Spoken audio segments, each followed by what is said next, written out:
Oh ya, sebelumnya saya mau mohon maaf dulu nih teman-teman karena saya ini sebenarnya asli Jawa yang tinggal di Palembang. Jadi mungkin nanti bahasanya agak masih medok-medok gitu ya. Mungkin akan kurang nyaman didengar sama teman-teman. Nanti kalau misalnya saya udah keceplosan gitu ngomong dengan istilah yang tidak dimengerti oleh teman-teman, mohon diingatkan ya. Nah, teman-teman mungkin eh, sebelumnya belum pernah lihat saya di TV ya, karena emang nggak pernah muncul di TV sih. Tapi satu TV yang paling saya sering muncul yaitu di CCTV. Garing banget Kak gitu. Oke, tanpa panjang lebar lagi, kita langsung mulai aja. Untuk panitianya mohon dibantu untuk menampilkan slide-nya.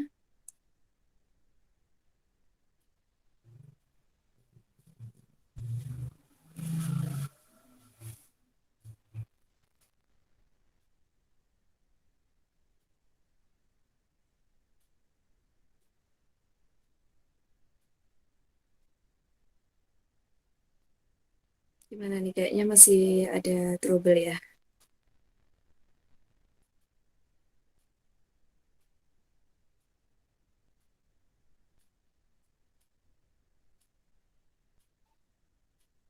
Mungkin masih terkendala dengan koneksi dan lain sebagainya ya teman-teman.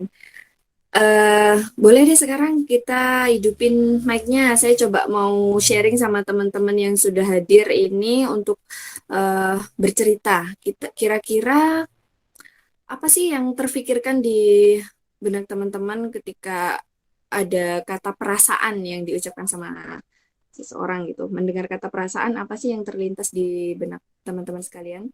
Saya coba minta kesediaannya kepada siapa nih? Hmm, Kak Febrina Novianti. Kak Febrina, berkenan untuk sharing dengan kita semua, Kak.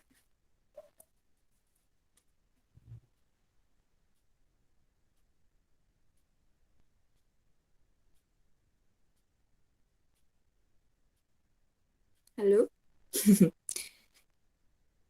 Oke, mana nih Kak Febrina? Febrina Novianti. Atau mungkin belum berkenan ya untuk bercerita sama kita semua ya. Oke, kalau gitu kita pindah ke Kak Baik Ninta. Kak Baik bisa mendengar suara saya?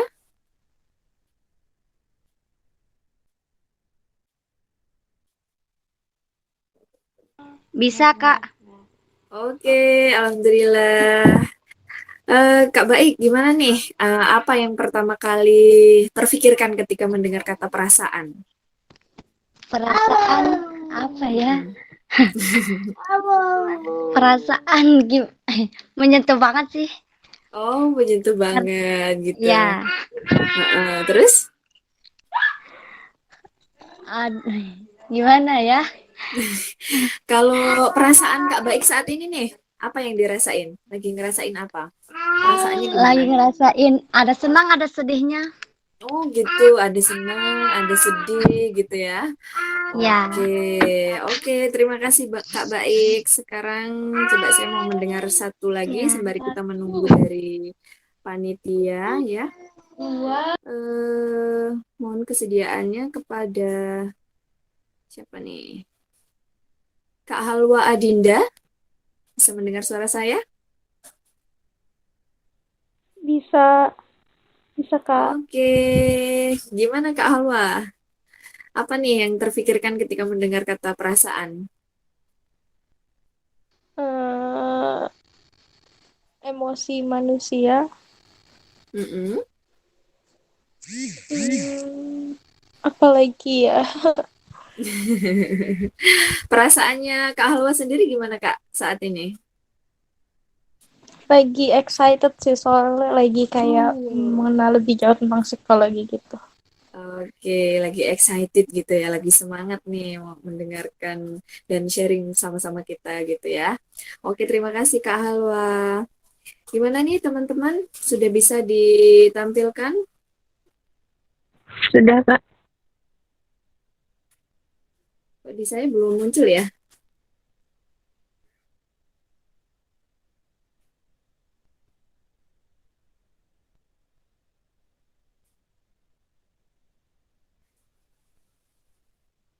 Slide-nya sudah tampil ya di teman-teman ya?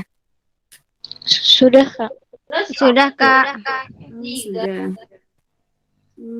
Kok di saya belum ya? Gimana ini? Atau saya nggak bisa makainya ini kayaknya.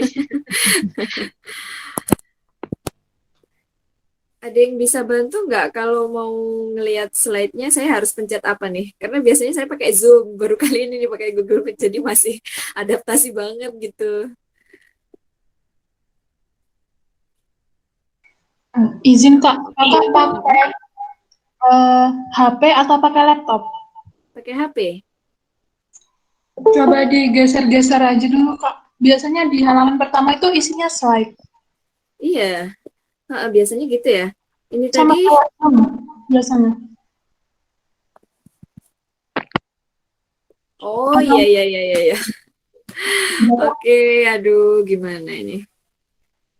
Maaf ya teman-teman ya. Oke, berarti udah bisa kita mulai ya.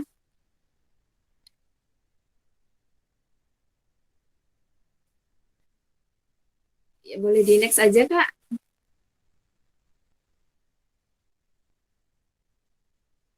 Nah, ini sekilas tentang saya tadi ya, udah banyak sekali disampaikan sama Kak Lipia. Nah, kita langsung masuk aja nih di pembahasannya. Oke, tadi kan sudah ada beberapa perwakilan dari teman-teman yang sudah sharing gitu ya tentang apa sih yang terpikirkan pertama kali ketika mendengar kata perasaan dan apa perasaannya sekarang. Nah, sekarang kita akan beralih ke emosi nih. Kalau mendengar kata emosi, kira-kira apa nih yang pertama kali terfikirkan? Kak Dewi Saputri, coba berkenan untuk sharing dengan kita semua, Kak Dewi. Bisa mendengar suara saya? Iya Kak, dengar. Oke, gimana Kak Dewi? Apa yang pertama kali terfikirkan nih ketika mendengar kata emosi gitu? Sesuatu yang kita rasakan ya Kak ya. Aha, oke. Kemudian pernah nggak Kak menghadapi situasi yang sangat menguras emosi? Bisa diulangi Kak? Eh, Kak Dewi pernah nggak merasakan atau menghadapi situasi yang dirasa itu sangat menguras emosi? Sangat menguras emosi tuh ketika kayak menghadapi sesuatu yang apa ya Kak, seperti ujian begitu Kak. Biasanya itu kayak kita Hmm, tiba-tiba panik atau kayak tiba-tiba tegang, panik. terus segala macam Kak. Oh iya, oke. Oke, terima kasih Kak Dewi atas sharingnya. Coba saya mau dengar satu peserta lagi ya. Hmm, coba dari yang laki-laki nih. Siapa ya? Kak Muhammad Fajar Ramadan. Bisa mendengar suara saya?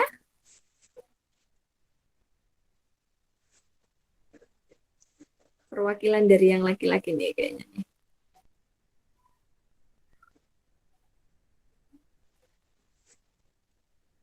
Halo, Kak Muhammad Fajar. Bersedia bercerita dengan kami semua?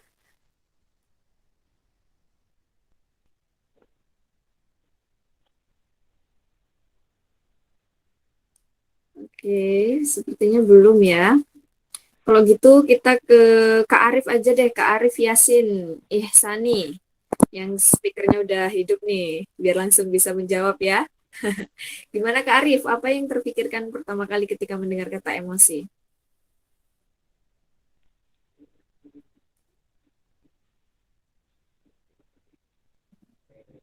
Kak Arif?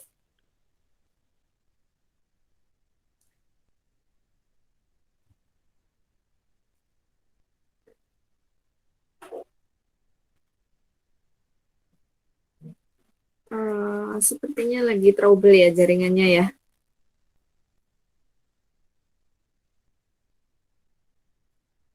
Kak Arif bisa mendengar suara saya?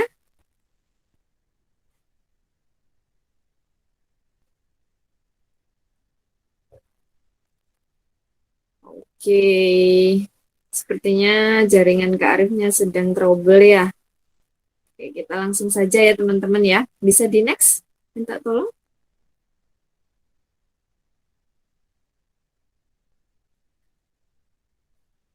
Oke, sekarang kita akan mengupas, ya sebenarnya nggak mengupas sih, kalau mengupas itu kan semuanya ya. Kita akan sedikit membahas tentang perasaan dan emosi. Terlebih dahulu kita akan membahas tentang perasaan nih teman-teman. Nah, jadi perasaan itu dalam kajian ilmu psikologi mengandung adanya suatu pengalaman yang subjektif. Jadi, eh, perasaan ini bisa muncul ketika kita sudah pernah merasakan perasaan itu sebelumnya gitu. Dan karena pengalaman yang subjektif ini, maka setiap orang bisa merasakan perasaan yang berbeda walaupun diberikan satu stimulus yang sama gitu. Kemudian banyak dipengaruhi oleh persepsi. Nah, kaitannya dengan subjektif tadi ya, karena setiap orang kan punya persepsi yang berbeda-beda. Makanya belum tentu satu stimulus dianggap oleh satu orang ini sebagai apa ya, suatu kesedihan gitu, tapi belum tentu sama orang lain dianggap suatu kesedihan. Atau sama-sama makan bakso dengan 2 sendok cabai gitu. Mungkin untuk si A itu sudah sangat pedas, tapi untuk si B belum tentu pedas gitu, karena itu dipengaruhi oleh persepsi gitu. Dan perasaan ini juga mengarah pada suasana hati seseorang. Jadi sangat bergantung sekali dengan suasana hati seseorang gitu ya. Kalau zaman sekarang ini banyak istilah-istilah baper gitu ya, bawa perasaan gitu. Nah, itu juga kaitannya dengan suasana hati ini tadi. Jadi memang perasaan itu banyak dipengaruhi oleh pengalaman yang subjektif, persepsi seseorang, dan suasana hati. Boleh next?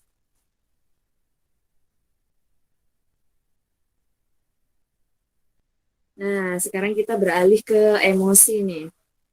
Definisi emosi ini sendiri menurut Daniel Goleman itu merujuk pada suatu perasaan dan pikiran yang khas, yaitu suatu keadaan biologis dan psikologis serta serangkaian kecenderungan untuk bertindak. Jadi kalau kalau menurut teorinya Daniel ini, emosi itu mengandung 2 aspek. Yang pertama ada aspek biologis dan yang kedua ada aspek psikologis. Jadi kalau seseorang merasakan emosi, emosi itu sendiri kan sudah bagian dari psikis seseorang ya, atau bagian dari aspek psikologi itu sendiri. Tapi ternyata tidak hanya secara psikis, ketika seseorang mengalami emosi itu secara biologis juga akan direspon oleh tubuh-tubuh kita. Seperti mungkin teman-teman pernah merasakan kalau lagi marah gitu ya, lagi marah banget, terus kemudian jantungnya berdegup-degup, kemudian muncul keringat dingin atau badannya terasa panas gitu ya, atau mungkin waktu pas gugup disuruh presentasi terus tiba-tiba pengen pipis terus pengen ke belakang gitu ya. Ada juga yang sampai eh, ada juga yang sampai mungkin gigit-gigit tangan atau nyari-nyari benda yang untuk meredam emosinya itu tadi ya. Nah, itu ternyata emosi itu tidak hanya secara psikologis, tapi juga ada aspek biologisnya. Nah, emosi juga dapat menjadi motivator perilaku dalam arti meningkatkan, tapi juga dapat mengganggu perilaku intensional manusia. Jadi, emosi ini ternyata teman-teman sangat berpengaruh banget sama perilaku kita, gitu ya. Kalau kita bayangin deh, kalau kita lagi dalam kondisi emosi, gitu ya, lagi marah banget, pasti perilaku kita juga akan sulit untuk terkontrol kalau kita juga tidak bisa meregulasi emosi itu sendiri, gitu ya. Nah, begitupun kalau misal itu emosi negatif, begitupun dengan emosi yang positif. Misal kita lagi jatuh cinta nih, jatuh cinta gitu ya, rasanya semangat banget gitu mau ngapa-ngapain. Akhirnya kita ngerjain tugasnya jadi lebih semangat, jadi lebih cepat, perilakunya juga jadi lebih baik baik gitu ya. Nah, itu tadi bahwa ternyata emosi itu bisa menjadi motivator perilaku atau bahkan mengganggu perilaku. Next. Oke,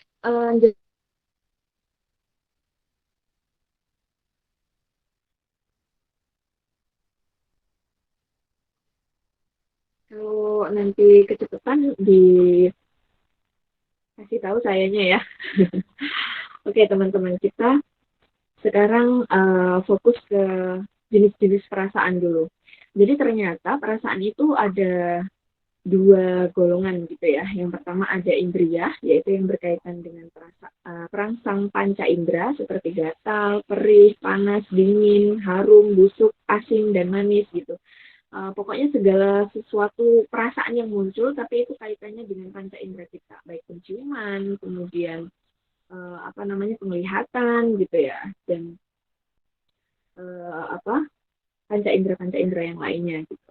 Sedangkan kalau yang perasaan vital ini berhubungan dengan kondisi jasmaniah seperti perasaan seger, loyo, pusing, bergairah, semangat gitu ya.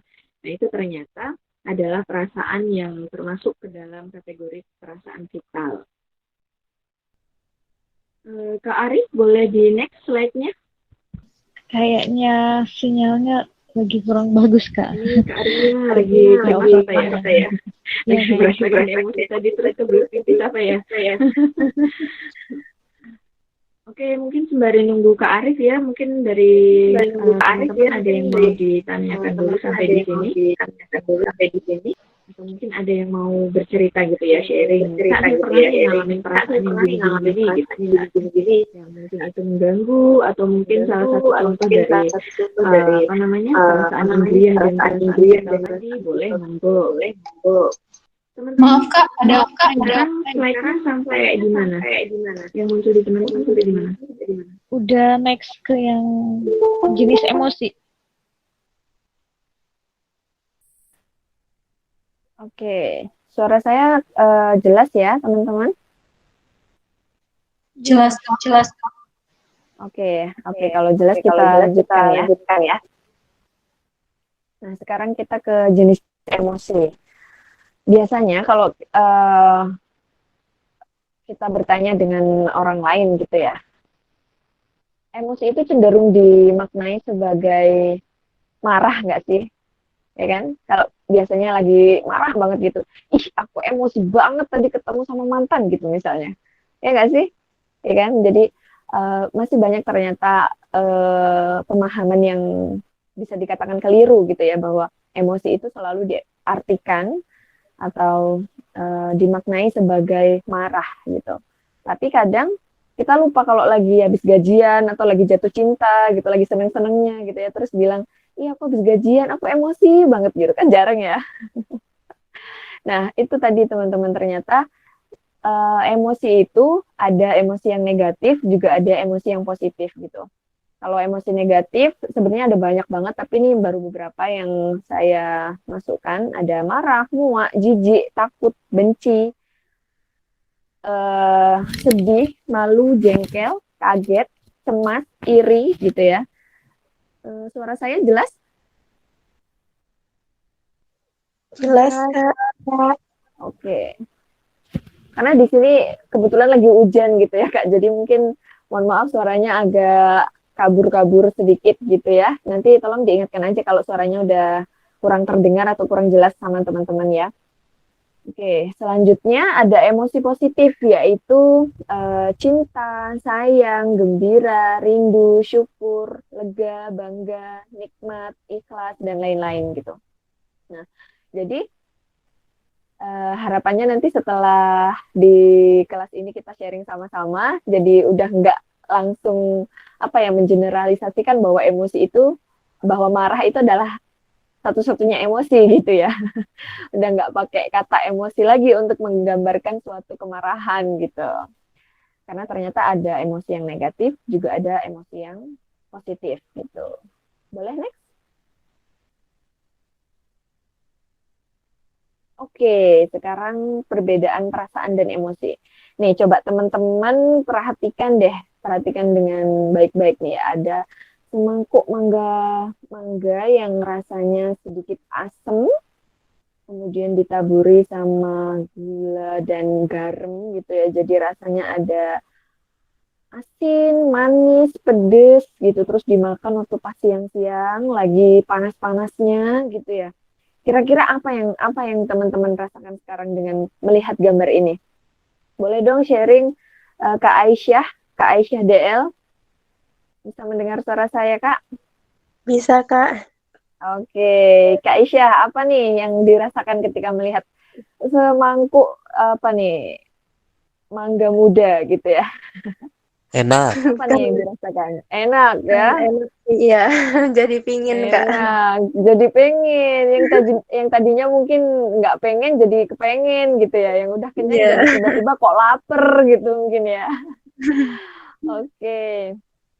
Eh, nah, begitulah teman-teman ternyata bahwa perasaan ini letaknya lebih dangkal daripada emosi gitu. Jadi perasaan ini termasuk masuk ke dalam bagian daripada emosi itu sendiri gitu ya. Jadi kalau perasaan ini eh, ketika kita ada stimulus yang muncul itu tidak melibatkan em, emosi yang lebih dalam gitu.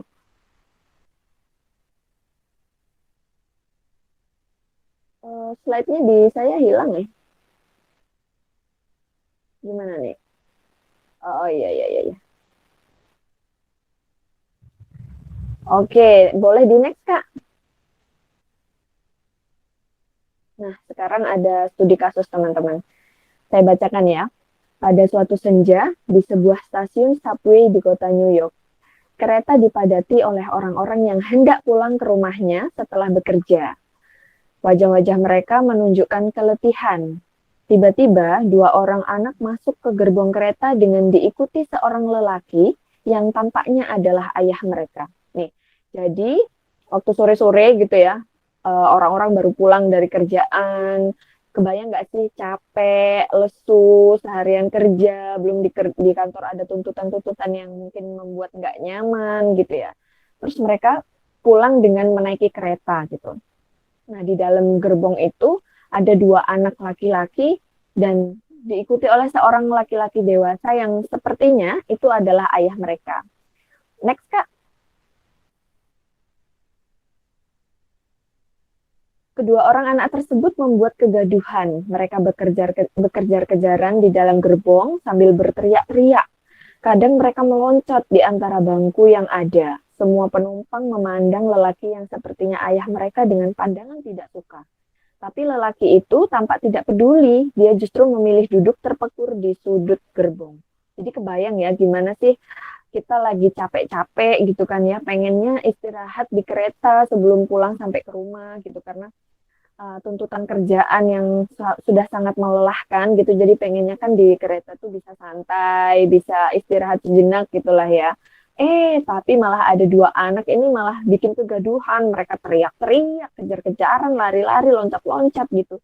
Dan kita ngelihat ini bapaknya kok malah diem aja, kok malah tidur gitu ya. Itu kan mungkin akan memunculkan emosi-emosi negatif kita gitu, seperti marah gitu kan ya, atau mungkin jengkel gitu. Nah, bisa di next Kak. Oke, kira-kira apa yang teman-teman rasakan setelah membaca kasus tersebut? Boleh dong sharing, siapa nih? Kak Eri Nurlela bersedia sharing dengan kita?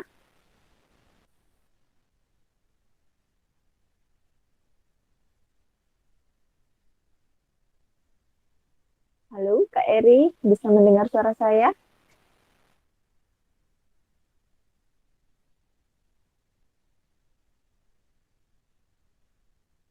Oke, mungkin Kak Eri belum bersedia ya. Kita ke siapa nih? Kak Kelvin Aryani, boleh sharing dengan kita semua, Kak?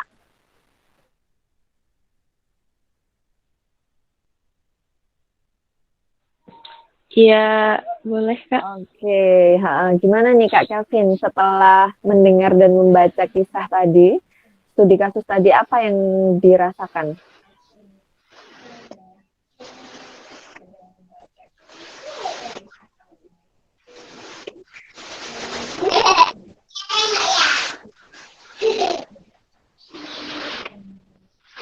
Kelvin? Setelah membaca kisah tadi sih, Jadi turut merasakan ini juga ya Kak, yang dirasakan sama bapak dua anak tadi ya. Papahnya. Kayaknya Oh kecapean ya. banget sih dari Oh ininya. ya. Heeh. Oke, kemudian Kalau udah dibaca dari cerita tadi. Jadi dia udah masa bodoh aja sama eh, kedua anak-anaknya anak gitu ya. tadi. Iya, Oke. iya Nah, kedua anak. Ini dua anak ini kan bikin gaduh nih ya. Ternyata bapaknya kecapean gitu kalau menurut Kak Kevin gitu ya. Kecapean jadi sabodo teuing gitulah. Pokoknya ya wis kono lah gitu ya. Terserah lah Iya, mau benar. ngapain gitu. Yang penting saya mau istirahat gitu. Nah, kira-kira dengan kejadian yang seperti itu, kalau kita diposisikan sebagai orang-orang yang lagi mau istirahat, pulang kerja yang lagi capek itu apa Kak yang mungkin hal-hal yang mungkin dilakukan pada saat itu? Hal yang mungkin dilakukan kalau ngelihat ini ya Kak, kalau ngelihat Mm-mm. bapak-bapak tadi atau Iya. Anaknya tuh bikin gaduh ya. Kita mau istirahat, anaknya bikin gaduh. Bapaknya malah tidur kayak nggak tanggung jawab banget gitu. iya kalau bisa sih diiniin juga ya, dikasih tahu ke bapaknya gitu, biar anaknya karena kan itu di tempat umum ya Kak, Iya. ya gitu sih. Oke. Nah, itu tadi teman-teman. Ternyata kalau kita sudah merasakan emosi itu akan sangat mendorong ke perilaku kita. Salah satu contohnya kita udah nggak nyaman nih dengan dua anak yang loncat sana loncat ini teriak-teriak di saat orang-orang mau istirahat gitu ya. Salah satu langkah yang diambil oleh Kak Kevin itu tadi salah satunya adalah dengan memberitahu ayahnya gitu. Itu adalah salah satu perilaku yang didorong oleh adanya emosi gitu ya, karena ada stimulus, ada emosi, kemudian muncul perilaku. Boleh di next?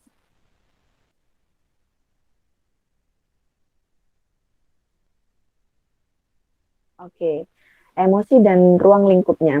Jadi ternyata dalam sebuah penelitian itu dikatakan 20 tahun terakhir itu emosi dianggap sebagai faktor dominan dalam keberhasilan seseorang dan kegagalan seseorang gitu. Rumusnya adalah sukses itu 80% hasil dari emotional intelligence gitu dan kecerdasan emosi, dan yang 20% itu IQ gitu ya. Ternyata presentasenya tuh jomplang banget gitu.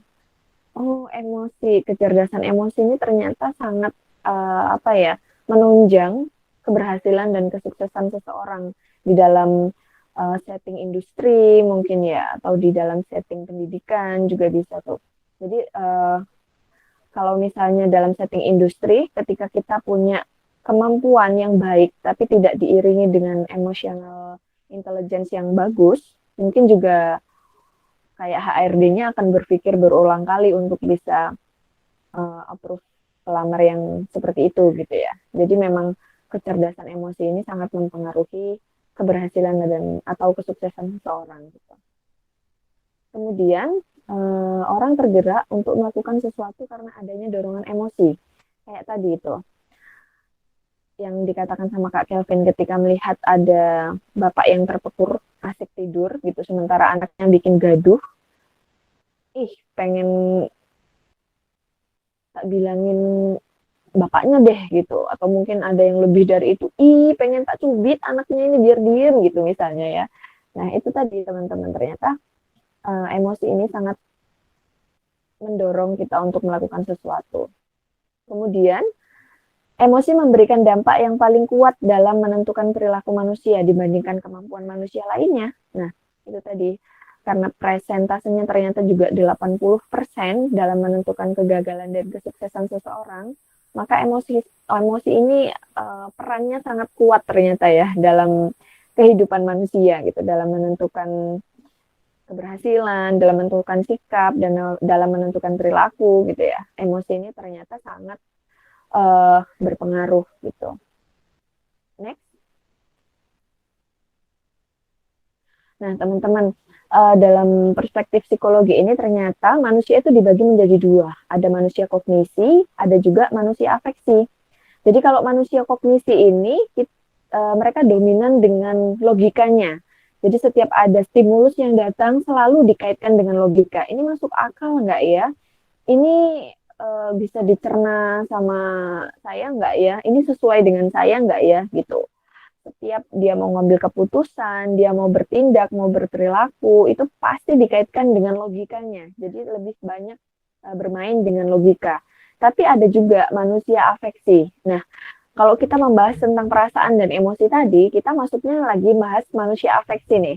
Manusia afeksi ini biasanya kalau di kelas saya ya sering dikatakan baper deh gitu. Jadi manusia afeksi ini cenderung yang apa-apa tuh bawa perasaan gitu ya.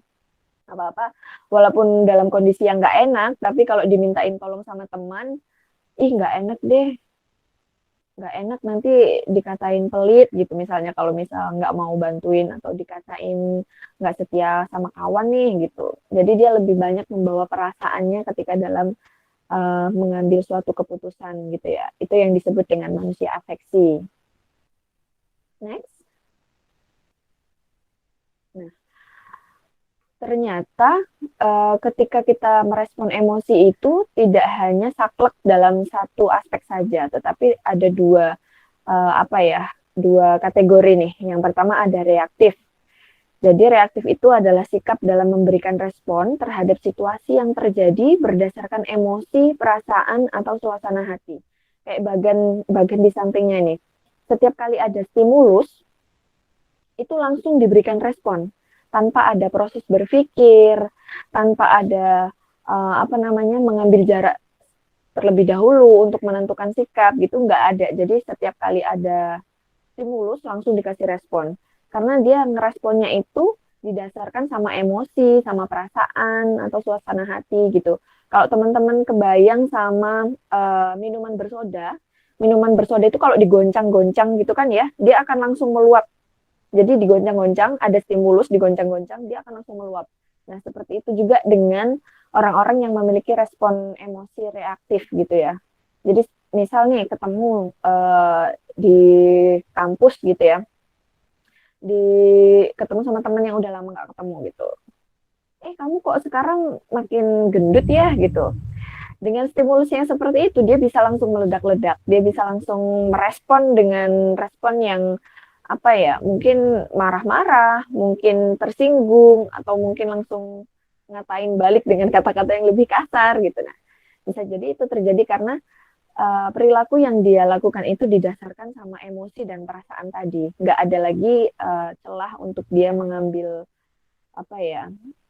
mengambil waktu untuk proses berpikir gitu. Next. Nah, selain reaktif tadi, ternyata ada juga respon emosi proaktif, di mana sikap dalam memberi respon terhadap situasi yang terjadi berdasarkan nilai-nilai kebenaran yang diyakini. Jadi kalau reaktif tadi langsung memberikan respon, kalau proaktif ini ada keabsahan memilih. Jadi dia keputusannya mau mengambil respon seperti apa itu didasarkan pada kesadaran diri, ada suara hati, pemikiran mendalam, pertimbangan ini baik atau buruk gitu ya. Jadi masih ada proses berpikir sehingga biasanya orang-orang dengan respon emosi proaktif ini cenderung lebih bisa memilih keputusan, lebih bijak, tidak gerusah-gerusuh gitu ya. Jadi pertimbangannya akan lebih matang ketika dalam mengambil keputusan. Itu adalah salah satu ciri-ciri dari respon emosi yang proaktif.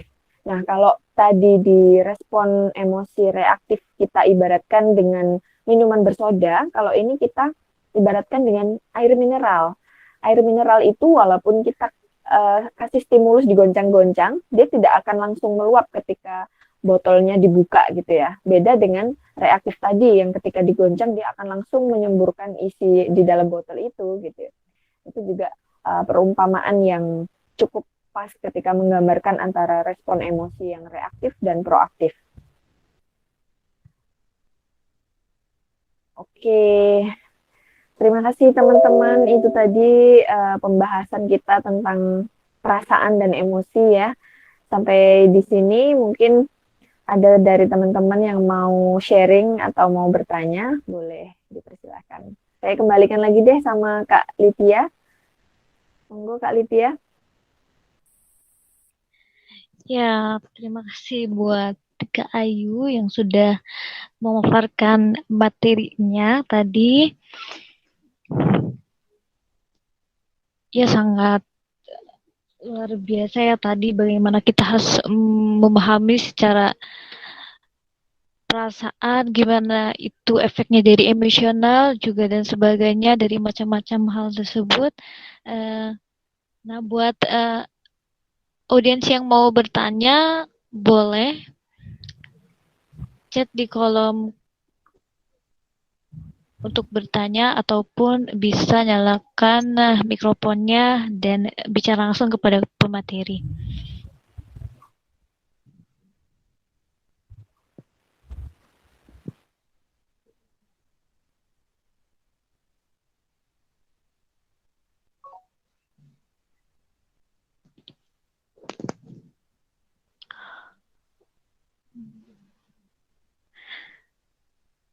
Boleh siapa yang mau bertanya? Apa suaranya kedengaran ini?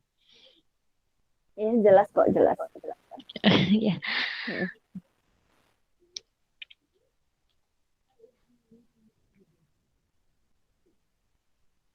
Di room chat tadi sepertinya ada yang mau tanya, Kak. Ya, ini ada siapa? Muhammad Nurdani ingin bertanya. Ya, silakan.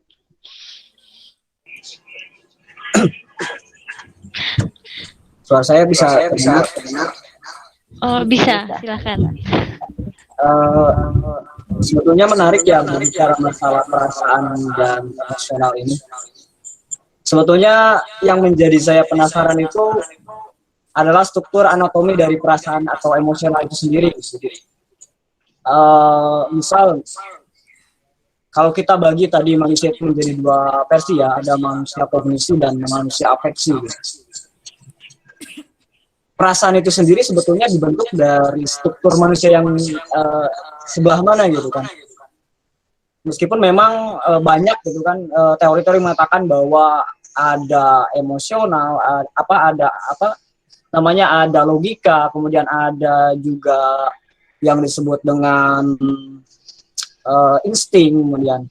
Nah, lantas emosional ini sendiri dalam kacamata ilmu psikologis ini dari mana aspek struktur anatominya gitu. Jadi dasar yang melatar belakangi adanya pembuatan teori emosional dalam ilmu pengetahuan psikologi itu seperti apa sih? Mungkin itu saja pertanyaan dari saya.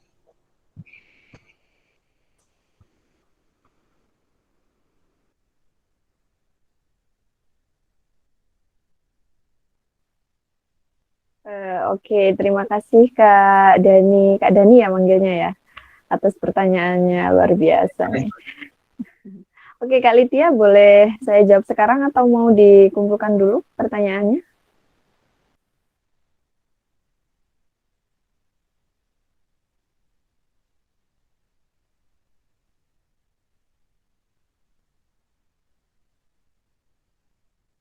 Kak Litia, bisa mendengar suara saya, Kak?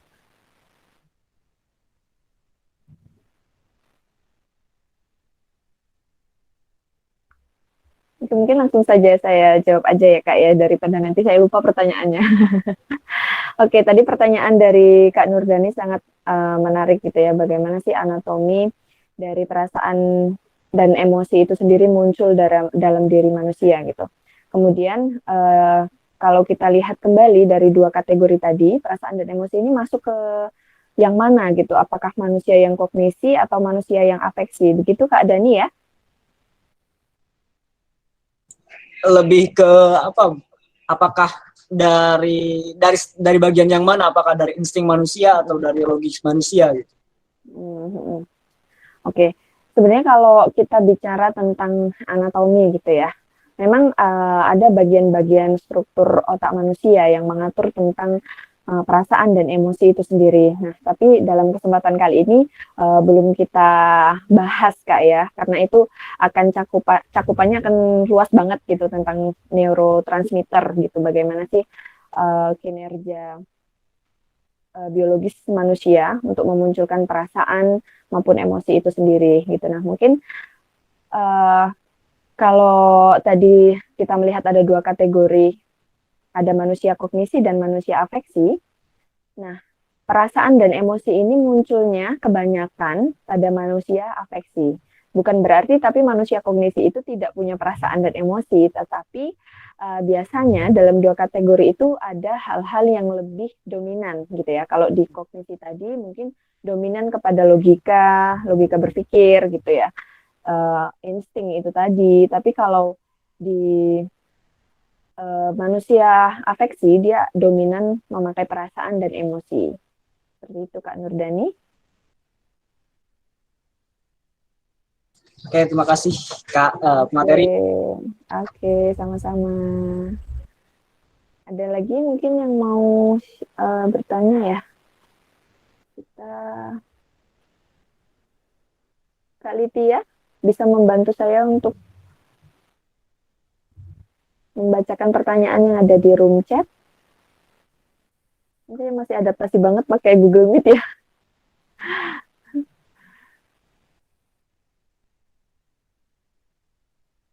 Oh, ini wah udah banyak banget pertanyaannya.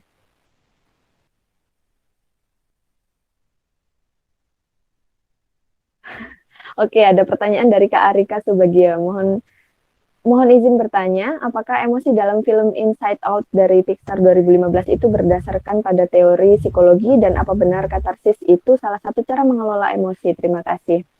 Oke, Kak Arika, mohon maaf dulu nih sebelumnya karena saya nggak menonton filmnya, Kak. Jadi mungkin saya nggak bisa menjawab ya, apakah dalam film itu didasarkan pada teori psikologi atau enggak gitu.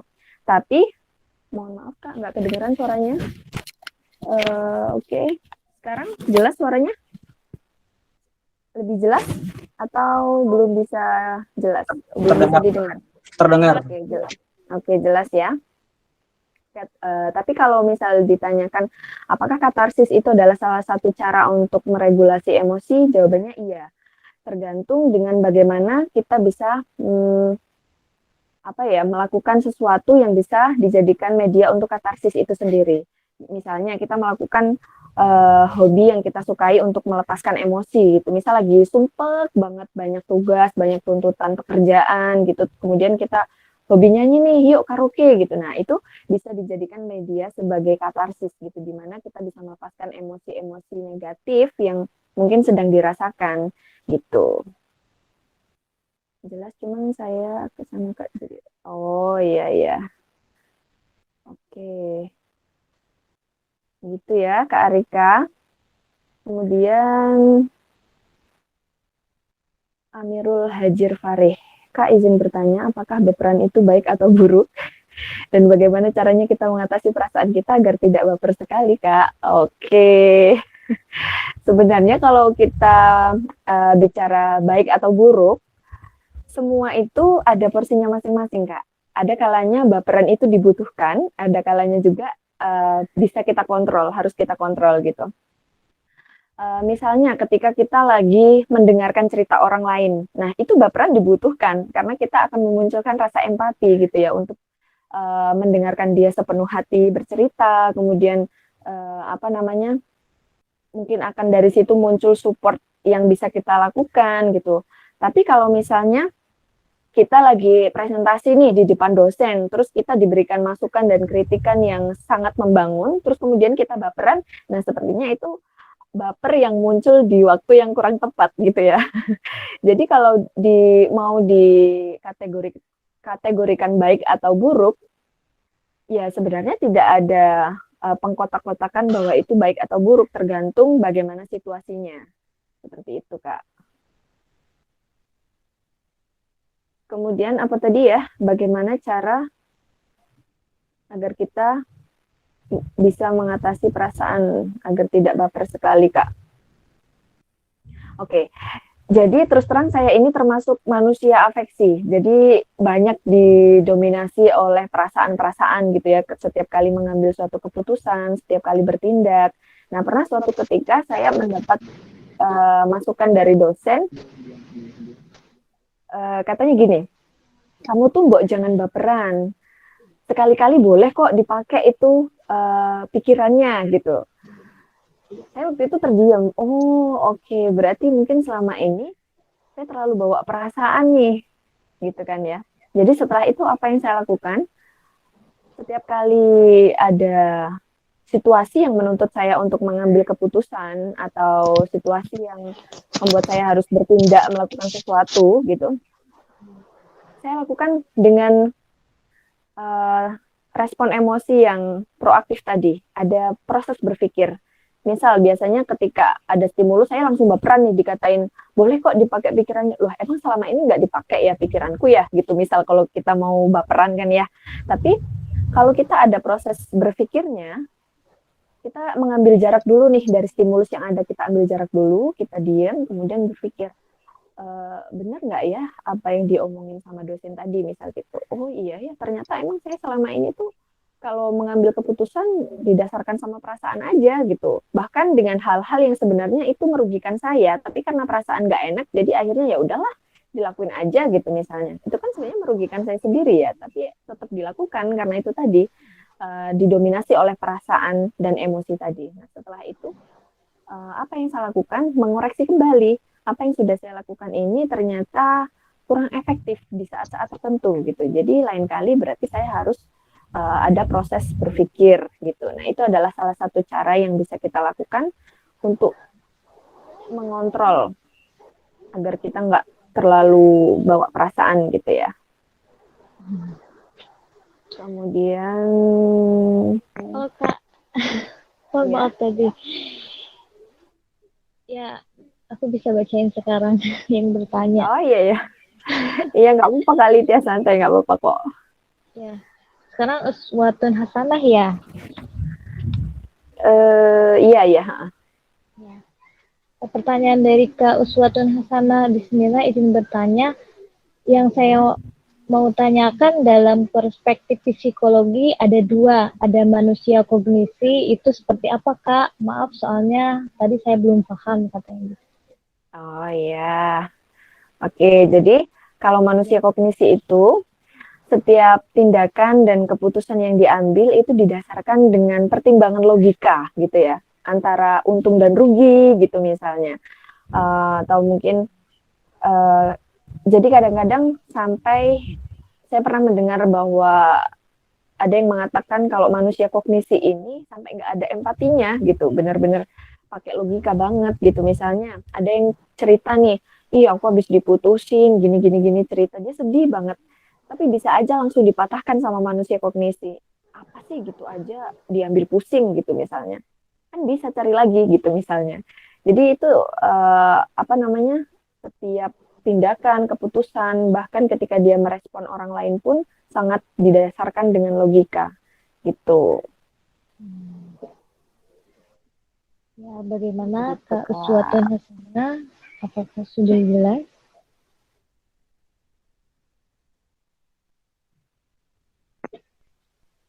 Sudah Kak, terima kasih. Oke, sama-sama. Ini cukup banyak pertanyaannya Kak Ayu. Iya nih.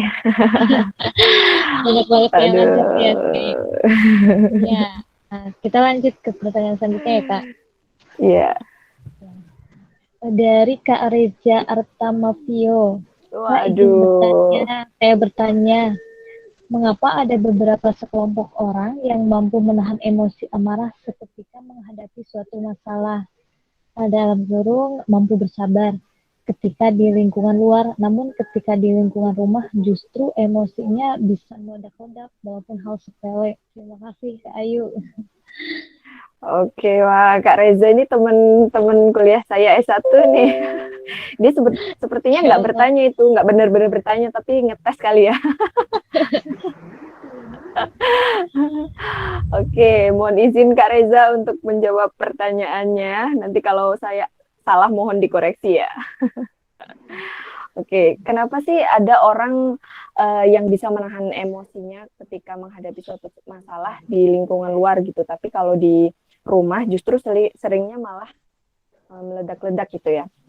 Yang pertama kita perlu melihat stimulusnya Kak. Jadi karena stimulus di luar itu biasanya lebih netral dengan emosi kita, jadi kita akan lebih bisa untuk mengontrol. Tapi kalau di rumah itu kan orang-orangnya sudah sering kita temui, karakternya kita sudah paham, dan akan sangat sulit untuk kita bisa netral gitu ya dengan emosi kita. Maka sangat-sangat memungkinkan kalau misalnya ada stimulus yang sepele aja kita bisa langsung meledak-ledak gitu. Kemudian yang kedua juga didasarkan sama kecerdasan emosi tadi, Kak. Jadi bisa saja orang-orang yang bisa dibilang kontrolnya berbeda tadi ya, kalau di luar sama di rumah itu kecerdasan emosinya belum terlalu matang gitu. Kenapa bisa dikatakan belum terlalu matang? Karena kalau misalnya dia sudah matang, seharusnya di luar maupun di dalam lingkungan pun dia akan bisa mengontrol emosinya gitu.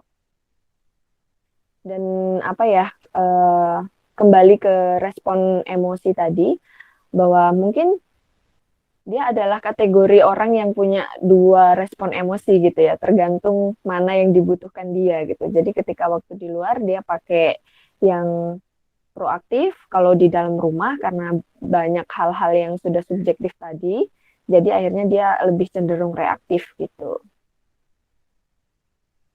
Gitu Kak Reja. Aduh, jadi gugup saya ditanyain temen sendiri.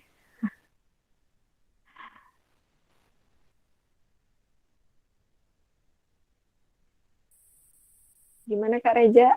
Ada yang mau di komentari Kak Reja?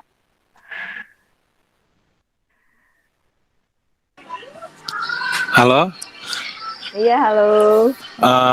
Terima kasih atas jawaban yang sangat jelas Kak Ayu. Tapi menurut Kak Ayu, saya pernah mendengar bahwa kata lain orang yang lebih sabar di luar lingkungan rumah ini, tapi di rumah dia meledak-ledak itu dikarenakan seperti pelampiasan. Apakah itu bisa dibilang benar nggak Kak? Oke.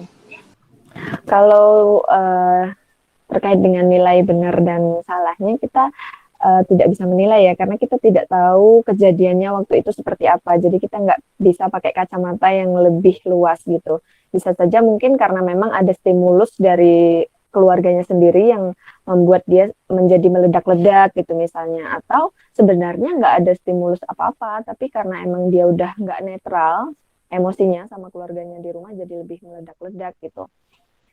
Jadi kalau untuk benar atau tidaknya, kita nggak bisa menilai kalau kita tidak melihat dari dua kacamata gitu. Gitu Kak Reja. Baik, terima kasih Kak Ayu atas jawaban yang sangat memuaskan.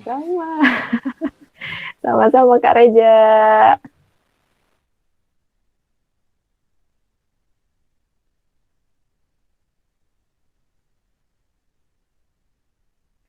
Oke, Kak Litia.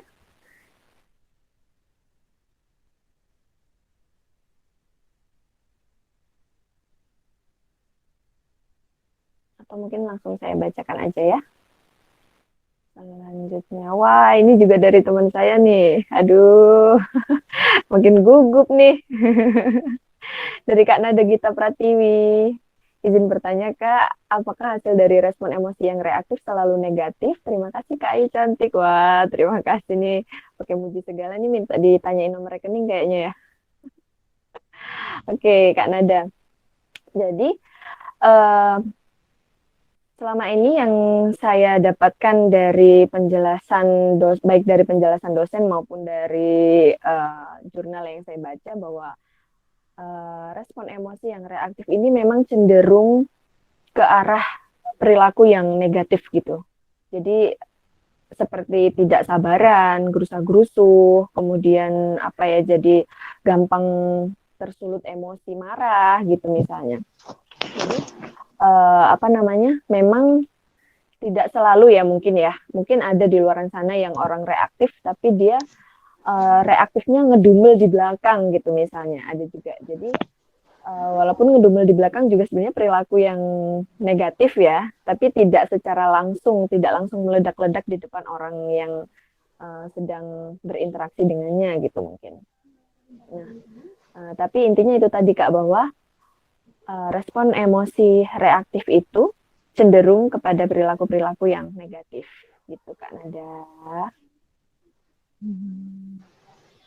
Begitu Kak Nada, gimana?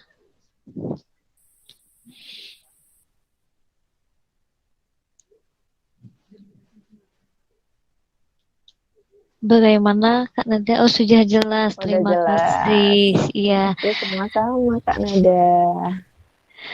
Ya, kita lanjut ke pertanyaan selanjutnya dari Kak Nabila Almarati. Bismillah. Selamat malam Kak, izin bertanya, bagaimana cara mengatasi suasana hati yang sering berubah-berubah? Oke.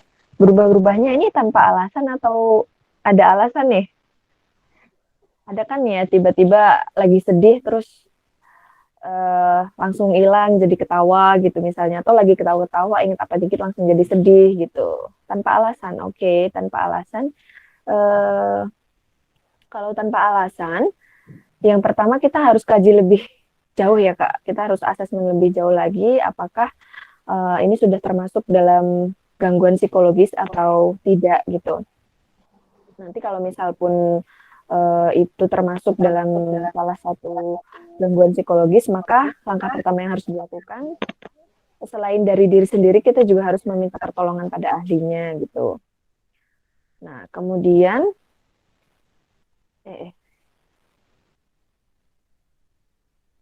oke, kalau misalnya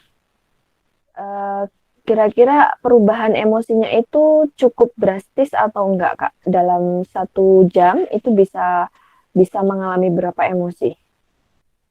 Dari Kak siapa tadi pertanyaannya ya?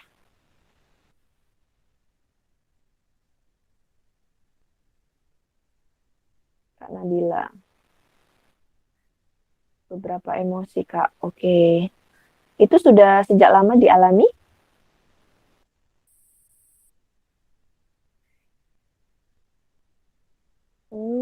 Ya oke. Lebih dari 6 bulan kah?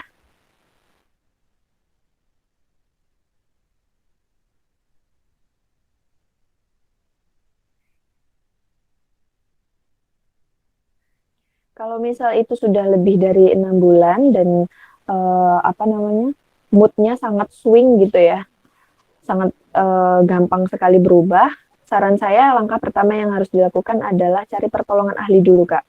Nah dari pertolongan ahli itu nanti baru kita bisa menentukan apa yang bisa kita lakukan untuk diri kita sendiri gitu, untuk mengubah biar kita nggak terlalu gampang berubah emosinya gitu ya.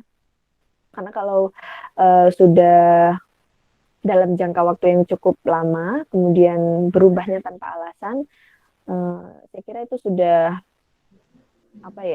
termasuk ke dalam ciri-ciri salah satu gangguan psikologis gitu.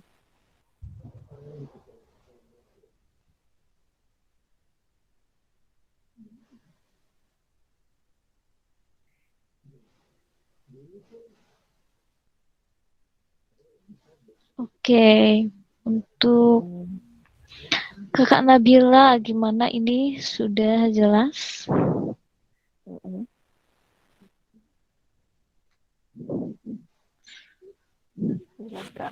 Sudah jelas, alhamdulillah. Kita lanjut ke pertanyaan selanjutnya dari Kak Febriana Novianti. Izin bertanya Kak, bagaimana cara menanggapi seseorang yang tidak kooperatif ketika diajak komunikasi? Semisalkan dicontohkan pada pasien RSJ, bagaimana cara kita menanggapi dan mengajak dia agar mau kooperatif dalam komunikasi, dan bagaimana cara kita mengontrol emosi kepada orang jenis tersebut agar mencapai tujuan yang diinginkan. Oke. Kalau misal kita mencontohkannya dengan pasien di RSJ, berarti memang harus kita yang pintar-pintar untuk mengelola emosi, kemudian bagaimana menarik dia agar bisa tertarik dengan apa yang kita sampaikan gitu ya Kak ya. Karena bagaimanapun kondisi mereka adalah kondisi yang harus kita pahami gitu. mereka nggak mau ngomong, mereka nggak mau mandi, mereka nggak mau makan, itu harus kita cari cara biar mereka mau gitu. Jadi apa namanya, memang harus kita yang perlu mengontrol dan mengatur strategi gitu ya, apa yang harus kita lakukan dalam mengajak mereka berkomunikasi biar mau kooperatif. Mungkin bisa dibujuk dengan kegiatan yang dia sukai dulu, atau dengan makanan yang dia sukai dulu gitu. Karena kalau untuk asertif itu tidak memungkinkan ya kalau dengan pasien rumah sakit jiwa. Lain halnya dengan kita yang sehat jiwa gitu, maksudnya dengan teman sebaya atau dengan orang tua gitu. Ketika kita mau mengajak komunikasi yang kooperatif, maka kita harus terapkan asertif gitu. Apa yang tidak membuat kita tidak nyaman, kita sampaikan.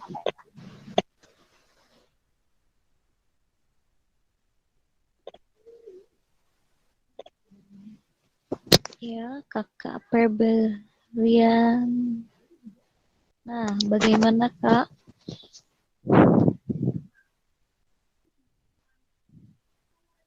Sudah, terima kasih Kak, sudah jelas. Kita ke pertanyaan terakhir Kak Ayu. Ya, oke. Dari Kak Fatimah. Izin bertanya Kak, ketika karakter diri yang cenderung spontan dan belak-belakan, apakah itu dapat dikategorikan termasuk respon reaktif? Terima kasih. Oke, belak-belakan dan ceplos-ceplos gitu ya. Iya. Oke. Sebelumnya saya mau cerita dulu nih, pernah saya dalam suatu lingkaran dengan dosen gitu ya.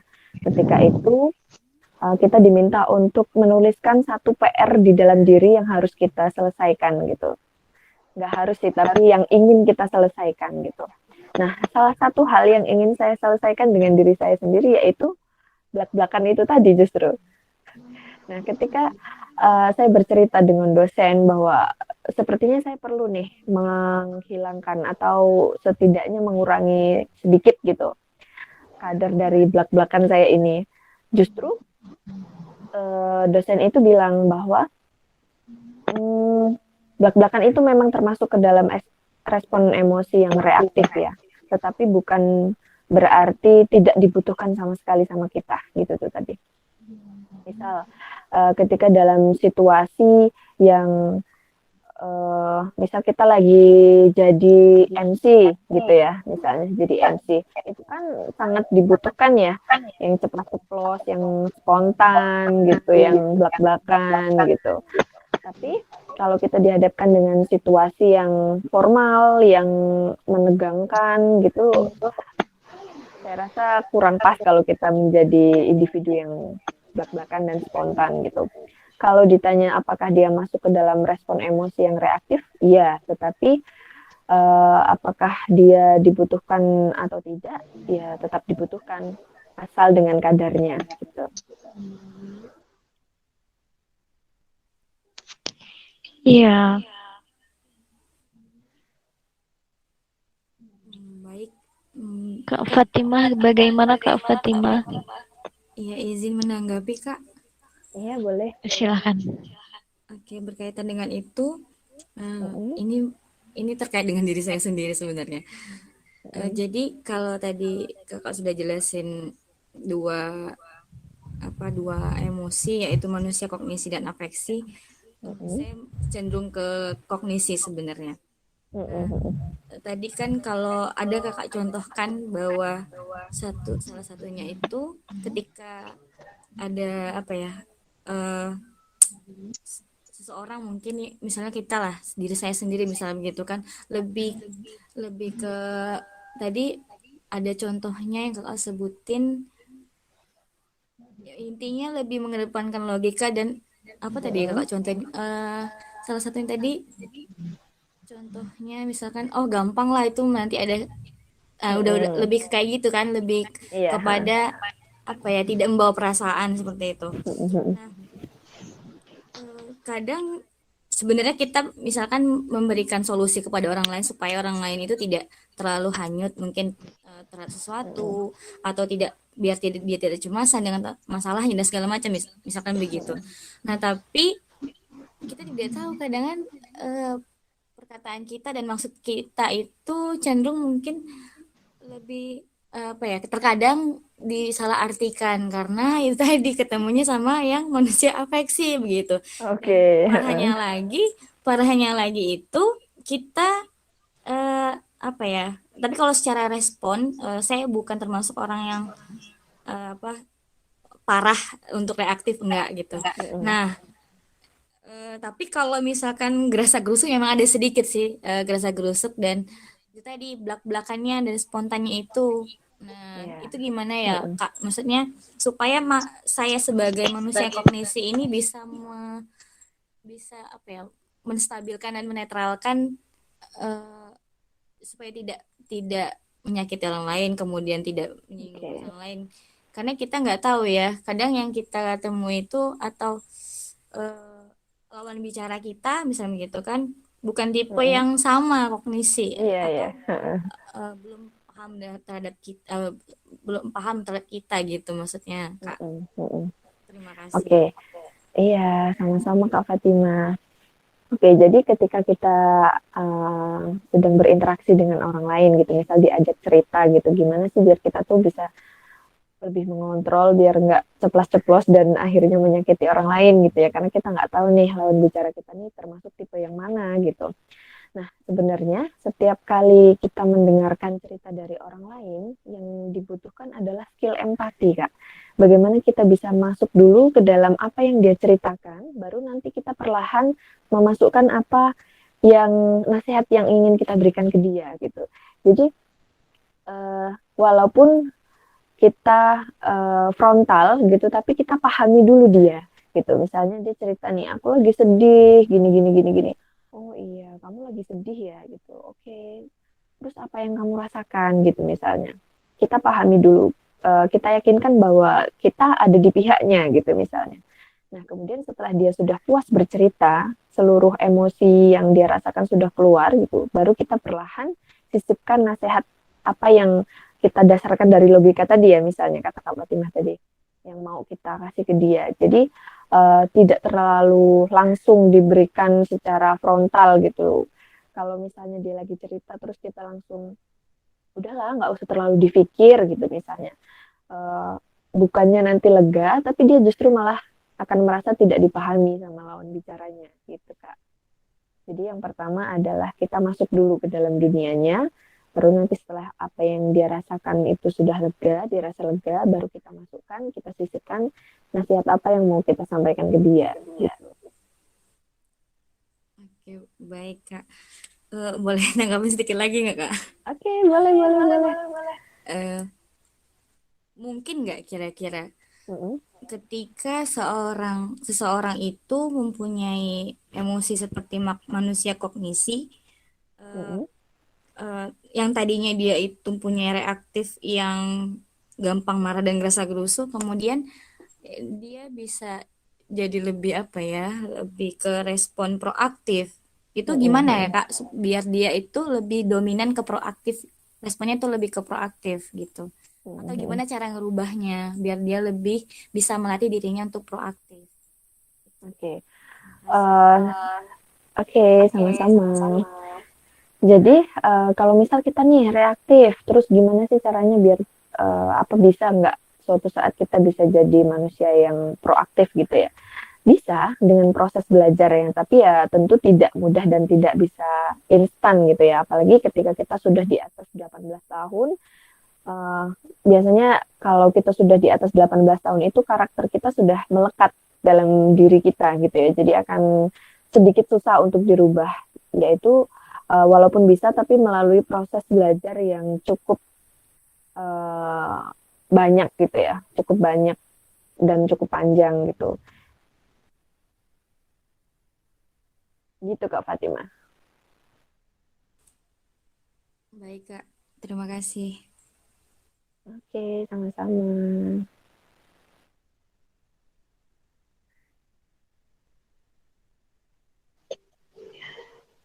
Ya, itu tadi pertanyaan terakhir dari Kak Fatima. Mungkin yang lainnya ada yang mau bertanya kembali ataupun ada yang mau didiskusikan?